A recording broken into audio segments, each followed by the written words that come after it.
Assalamualaikum warahmatullahi wabarakatuh. Bismillah, alhamdulillah, wassalatu wassalamu ala rasulillah wa ala alihi wa sahbihi wa man walah, amma ba'du.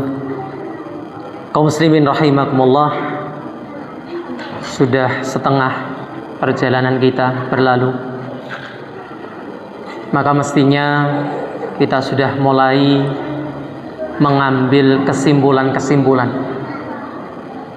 pelajaran-pelajaran penting dalam puasa kita. Tentu semua sudah merasakan bahwa puasa yang kita jalani ini tidak sekedar untuk menahan rasa lapar dan haus. Allah Subhanahu wa taala ketika mengatakan la'allakum tattaqun, bahwa diwajibkannya puasa agar supaya kalian menjadi sosok yang bertakwa, maka tentu penjabarannya amat sangat luas. Sehingga dalam kesempatan ini saya akan menyebutkan 3 di antara sekian banyak hikmah pelajaran yang bisa kita ambil ketika kita menjalani puasa ini. Yang pertama, puasa melatih kita makna sabar. Sejak terbitnya fajar kita dilatih untuk tidak makan, untuk tidak minum, tidak melampiaskan hawa nafsunya sampai terbenamnya matahari. Itu ada kurang lebih 12 jam atau mungkin 13 jam. Dari setengah 5 kurang lebih sampai kemudian setengah 6. Jadi ada kurang lebih 13 jam. Kita bersabar melihat minuman, makanan. Bahkan sekarang ini sudah tidak malu-malu orang yang jualan, orang yang makan di siang hari. Karena sudah beberapa tahun ini toleransinya terbalik. Yang puasa suruh menghormati yang tidak puasa. Maka ini sebuah godaan luar biasa. Ternyata kita bisa lulus sabar. Maka mestinya ini mencetak diri kita hamba sosok penyabar. Di mana yang perlu saya tekankan, kalau sabar itu ada 3 macam. Bukan sekedar sabar dalam menerima ketetapan takdir-takdir Allah, dalam menerima ujian dan cobaan. Ini sudah difahami oleh kebanyakan kita. Tapi ada 2 macam sabar lagi yang disebutkan para ulama, yaitu sabar dalam menjalani ketaatan. Ini yang perlu kita berikan catatan. Karena sampai hari ini masih terjadi dan masih viral, dan sebagian berusaha membela nih rekor yang diciptakan oleh Indonesia. Sholat tarawih 23 rakaat hanya 7 menit. Padahal kita sepakat namanya tumakninah itu rukunnya sholat. Tumakninah lah ya, bukan khusyuknya. Kalau khusyuknya penyempurna, pahala kita ditimbang oleh khusyuk. Tapi gerakan yang tenang atau diam sejenak pada setiap rukun. Catatan yang kedua, sabar dalam ketaatan ini, ya kalau tentang 7 menit kebanyakan kita insya Allah tidak. Tapi ada catatan yang kedua, menjadi koreksi kita dalam sabar menjalani ketaatan. Apa itu? Zikir kita setelah sholat.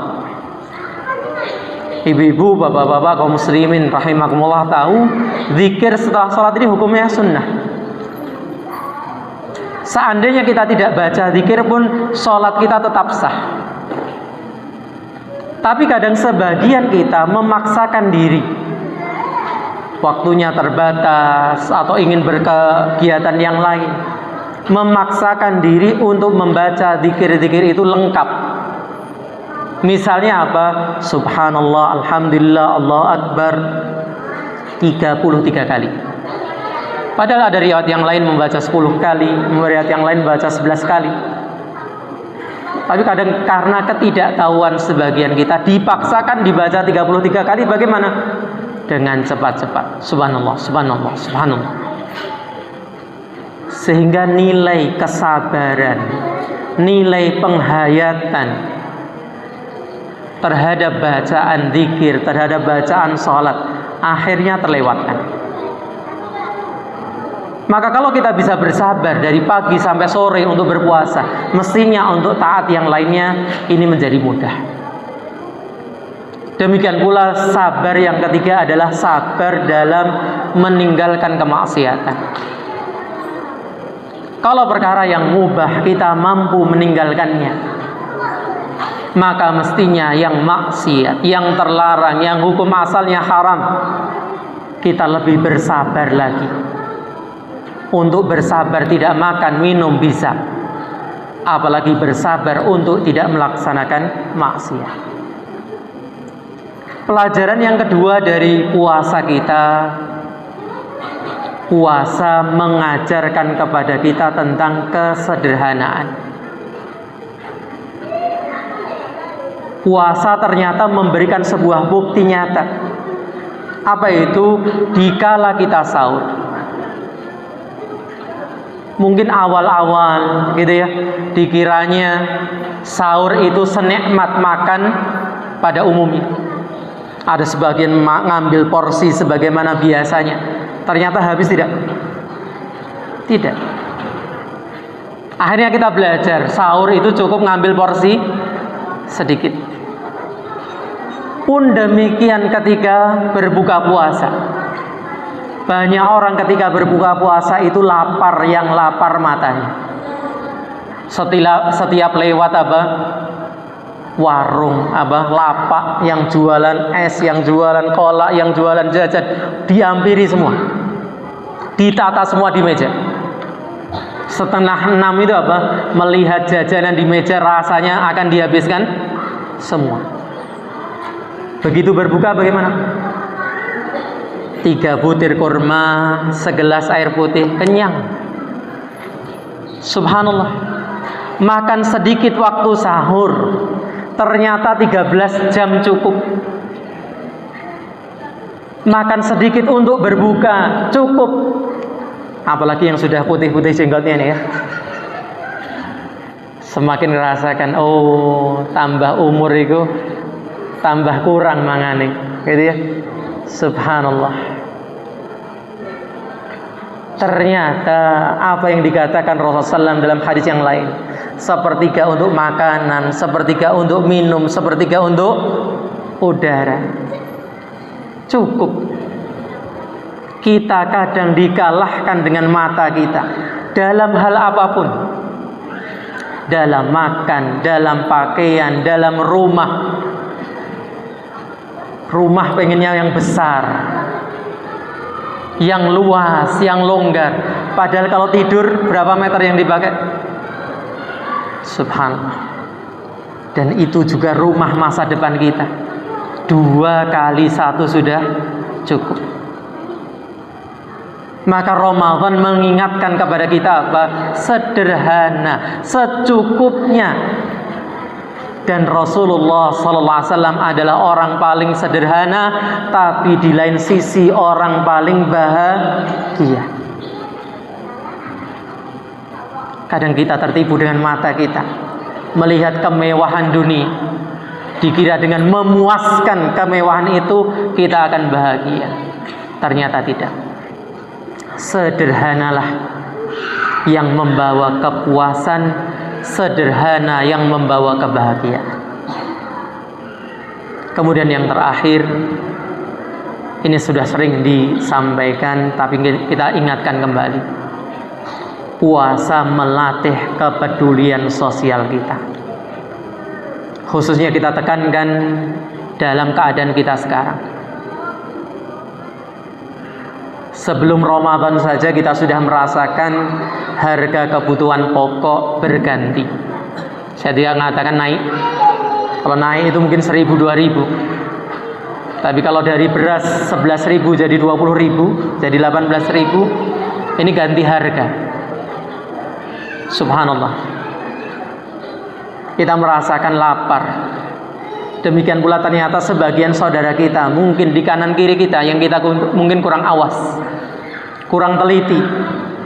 Ada yang kemarin bisa genap dengan gajinya beli makan untuk keluarganya, tapi dengan kenaikan harga mungkin dia harus mengurangi seperempatnya, separuhnya. Apalagi menjelang lebaran seperti ini, harga semakin meroket. Maka Rasulullah SAW menggambarkan kita dalam kasih sayang kita, kelemah lembutan satu dengan lain seperti satu tubuh. Kalau ujung kaki sana luka, itu yang sakit bukan hanya ujung kaki. Seluruh tubuh merasakan demam, seluruh tubuh ikut bergadang. Maka saudara kita yang ada di sekitar kita, maupun yang ada nun jauh di sana, di Palestina kah, di Rohingya, itu ya, di mana lagi, Suriah kah, di Irak kah, di Afrika kah, yang membutuhkan uluran-uluran tangan kita. Mereka saudara kita.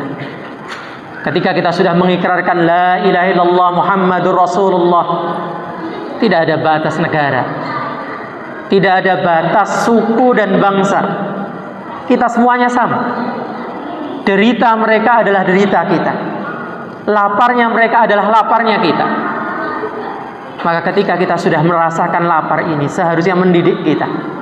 Ada saudara-saudara kita juga dalam kesulitan, yang dekat mungkin tadi ekonominya, yang dekat juga musibah gempa, banjir dan sebagainya, ataupun yang jauh dalam peperangan. Maka seharusnya kita diingatkan dengan puasa ini, bagaimana kita peduli, minimalnya doa-doa kita.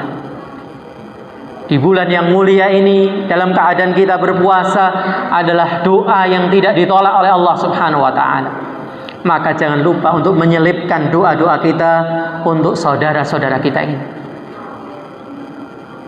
Marilah kalah, dan kita semualah yang berkumpul di tempat-tempat seperti ini, di rumah Allah, dan semoga kelak kita dikumpulkan pula di surganya Allah. Allahumma amin.